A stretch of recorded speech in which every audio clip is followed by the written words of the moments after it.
ये तो आपको पता ही होगा कि सत्यवती मछुआरे की पुत्री थी। उनका दूसरा नाम मात्स्यगंधा था, क्योंकि उनके शरीर से मछली की गंध आती थी।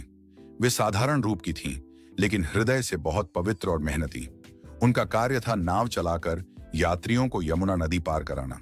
लेकिन एक दिन महान अर्षि पराशर यमुना तट पर पहुंचे। वे तपस्वी और अत्यंत तेजस्वी ऋषि थे। उन्हें नदी पार करनी थी, इसीलिए वे सत्यवती की नाव में बैठ गए। जैसे जैसे नाव नदी के बीच पहुंची, ऋषि पराशर ने सत्यवती की ओर गहरी दृष्टि से देखा और बोले, कुमारी, तुम्हारे भीतर दिव्यता है।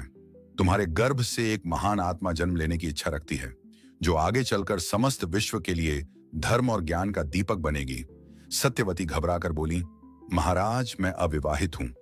अगर ऐसा हुआ तो लोग मेरी निंदा करेंगे, मेरी पवित्रता पर प्रश्न उठेंगे। मैं अपने पिता और समाज के सामने कैसे रहूंगी? ऋषि पराशर मुस्कुराए और बोले, चिंता मत करो, मैं तुम्हें 3 वरदान देता हूं। तुम्हारी पवित्रता पर कोई आंच नहीं आएगी, लोग तुम्हें कभी दोषी नहीं मानेंगे। तुम्हारे शरीर से जो मछली की गंध आती है, वह अब दिव्य सुगंध में बदल जाएगी। तुम्हारे गर्भ से जो पुत्र उत्पन्न होगा, वह तुरंत जन्म लेगा और महानतम अर्षि कहलाएगा।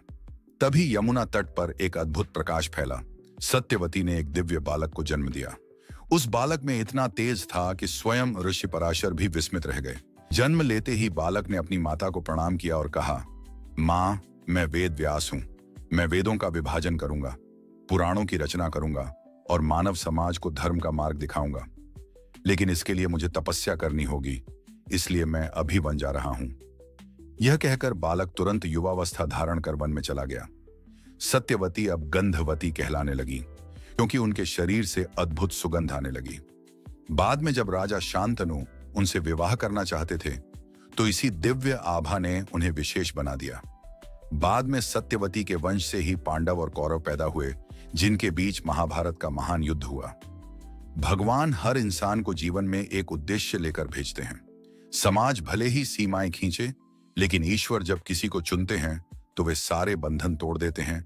महान आत्माएं साधारण परिवारों में भी जन्म ले सकती हैं।